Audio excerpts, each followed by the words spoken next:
Hello BSc second year students, कैसे हो आप सब लोग। आज हम लोग स्कॉर्पियन के एक्सक्रीटरी सिस्टम के बारे में रीड करेंगे। ठीक है, स्कॉर्पियन का जो एक्सक्रीटरी ऑर्गन्स होते हैं वो ये सामने लिस्ट दे रखी है, वो निम्न होते हैं। आप इनको देखिए गौर से। सबसे पहले मेलपिजियन ट्यूब्यूल्स, ठीक है, या मेलपिजियन नलिकाएं जो 2 पेयर होते हैं। सेकंड है कॉक्सल ग्लैंड, ये इनके मेन उत्सर्जी अंग होते हैं। कॉक्सल ग्लैंड जिनको कक्षांगी ग्रंथियां भी बोलते हैं। ठीक है। थर्ड है हिपेटोपेनक्रियाज, यकृताग्नाशय। ठीक है। फोर्थ है नेफ्रोसाइट्स, वृक्क कोशिकाएं। ठीक है, इनके बारे में हम रीड करते हैं। तो सबसे पहले हम लेते हैं मेलपिजियन ट्यूब्यूल्स।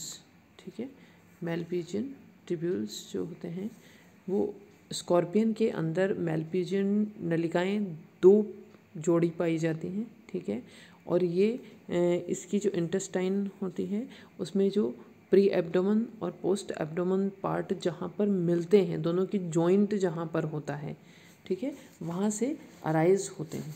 ठीक है, there are 2 pairs of Malpighian tubules arising from the junction of pre abdominal and post abdominal intestine. ठीक है, जहाँ दोनों प्री एब्डोमिन और पोस्ट एब्डोमिनल का जंक्शन होता है वहाँ से ये अराइज होती हैं 2 पेयर। ठीक है, these tubules are tubular, anterior directed and endodermal in origin. Origin से ये एंडोडर्मल होती हैं। ठीक है, और ये मेलपिजियन नलिकाओं की तरह, जिस तरह कॉकरोच में मेलपिजियन नलिकाओं की तरह उत्सर्जन का ही, कॉकरोच में मेलपिजियन नलिकाएं जो होती है उत्सर्जन का ही मेन काम करती हैं। ठीक है, ये जो मेलपिजियन नलिकाएं होती हैं ये they possess thin syncytial wall which remove the waste from the blood. तो इनकी जो वॉल होती है सिंसेस्थल होती है, मतलब multi nucleate mass of cytoplasm that is not separate into cell. ऐसा मल्टी न्यूक्लिएट मास होता है साइटोप्लाज्म का जो कि अलग अलग सेल्स में सेपरेट नहीं होता। इसको आप स्ट्रक्चर देखोगे तो आपको ज़्यादा क्लियर होगा। आप इसका स्ट्रक्चर देखिए। ठीक है, deposit thin syncytial wall which remove the waste from the blood। इनमें इनकी जो वॉल होती है वो ब्लड से जो वेस्ट पदार्थ होते हैं उनको रिमूव कर देती है। The waste is then excrete into lumen of the tubules. और फिर उसके बाद ये जो एक्सक्रीट होता है उत्सर्ज, ये जो पदार्थ होते हैं वो इसकी जो ल्यूमन दिखाई दे रही है उसमें, ये इसकी ल्यूमन के अंदर आ जाते हैं, ल्यूमन में डाल दिए जाते हैं इसमें। और फिर ये गुएनिन के क्रिस्टल होते हैं जिनको एलिमेंट्री कैनाल के द्वारा बाहर पास आउट कर दिया जाता है, बाहर इनको निकाल दिया जाता है। ये आप मेलपिजियन ट्यूब्यूल्स का सामने स्ट्रक्चर है। लॉन्गिट्यूडिनल मसल्स इसमें दिखाई दे रही हैं, बेसमेंट मेम्ब्रेन दिखाई दे रही है, पेरिटोनियल शीट दिखाई दे रही है। ठीक है, और ये स्ट्रेशंस ऑफ साइटोप्लाज्म, स्ट्रेशंस ऑफ साइटोप्लाज्म ये दिखाई दे रही हैं। ये लाइनिंग बैंड, स्ट्रेशंस होता है बैंड्स। ठीक है, बैंड्स में ये बैंड्स ये दिखाई दे रहे हैं। ठीक है, तो ये जो ट्रांसवर्स सेक्शन है मेलपिजियन ट्यूब्यूल्स के, ये पेरिटोनियल एक शीट होती है जो एक्सटर्नली कवर, बाहर की तरफ से कवर होती है कुछ लॉन्गिट्यूडिनल और सर्कुलर मसल्स फाइबर से, और एक्सक्रीटरी एपिथेलियम सेल्स होती है जो कि अरेंज होती है इनकी बेसमेंट मेम्ब्रेन के ऊपर। ठीक है, और ये जो एपिथेलियल सेल्स होती हैं इसकी, ये स्ट्रेशंस होती है, मतलब इनमें बैंड होते हैं, बैंड के रूप में ये उपस्थित होती हैं। इसके स्ट्रक्चर में आप देख रहे हो ये बैंड, कई सारे न्यूक्लियस इसमें दिखाई दे रहे हैं क्योंकि ये सिंसेशियल वॉल है, ठीक है, एक साथ कई मल्टी न्यूक्लिएटेड मास है। ये सिंसेशियल यही होता है, multi nucleated mass of cytoplasm that is not separate into cells, ठीक है। तो ये इसका मेलपिजियन ट्यूब्यूल्स का डायग्राम, ठीक है। नेक्स्ट आता है कक्षांगी ग्रंथियां या कॉक्सल ग्लैंड। कक्षांगी ग्रंथियां, ये जो कॉक्सल ग्लैंड होती हैं ये स्कॉर्पियन के मेन एक्सक्रेटरी ऑर्गन्स होते हैं जो कि वन पेयर होता है, एक जोड़ी होते हैं। और इसका जो प्रोसोमा पार्ट होता है, प्रोसोमा में दोनों तरफ स्थित होते हैं और ये चमकीली सफ़ेद रंग की संरचना होती है, ठीक है, वाइट कलर की संरचना होती है। और जो ये कॉक्सल ग्लैंड्स होती हैं consist of a large excretory saccules और वेसिकल्स। इसमें अलग अलग ये पार्ट्स होते हैं, 3 पार्ट्स में ये डिवाइड होती है, ठीक है, 3 पार्ट से मिलकर बनी हुई होती है। सबसे पहले होता है अंतःकोश या जिसको उत्सर्जी कोश बोलते हैं, एंडसेक या सेक्यूल जिसको बोला जाता है। सेकंड पार्ट इसका है गहन या कुंडलित नलिका जिसको लेबरिंथ बोलते हैं। और थर्ड जो पार्ट है इसका वो है आशय या ब्लैडर, ठीक है। तो इसमें जो सबसे फर्स्ट एंडकोश होती है वो एक फूली हुई संरचना होती है। ये आप लोग डायग्राम में देखिए, ये देखिए इसका डायग्राम।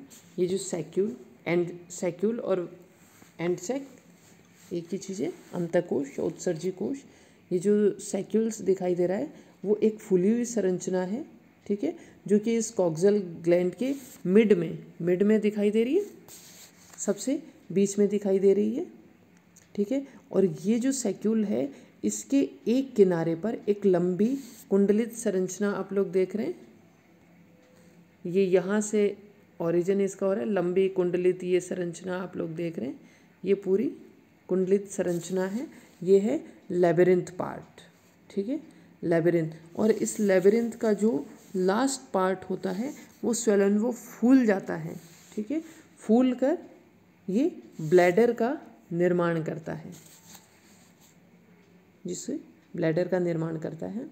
तो ये कहाँ पर होती है, ये जो 5th पोस्टीरियर ये होती है, ये जो रिजर्वायर है, ये जो ब्लैडर ये रिजर्वायर है, opens outside by the excretory pores.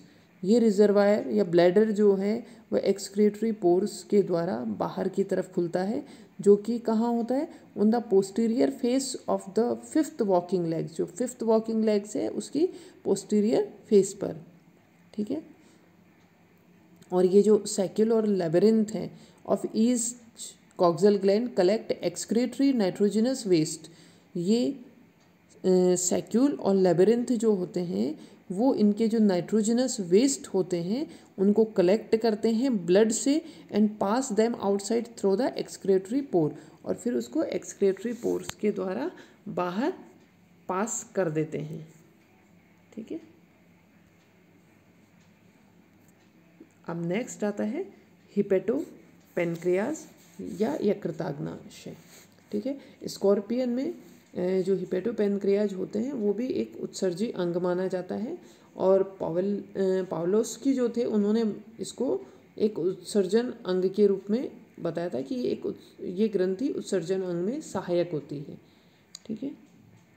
और इसके अलावा ये जो होते हैं उन्होंने ये भी बताया, पावलोस्की ने ये शो किया कि that particles of ammoniacal carmine injected into the body of scorpion, जब स्कॉर्पियन की बॉडी के अंदर एमोनिकल कार्मिन को इंजेक्ट किया गया, वे पिक्ड कर लिए गए इन हिपेटोपेनक्रियाज सेल्स के द्वारा।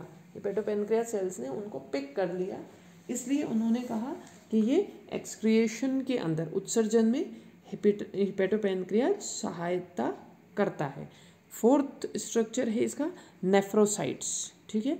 नेफ्रोसाइट्स जो होता है वो मीजोसोम, मध्यकाय जो होता है उस मध्यकाय की देह भित्ति के नीचे बड़ी बड़ी नेफ्रोसाइट्स पाई जाती हैं जो कि उत्सर्जन में सहायता करती हैं, ठीक है।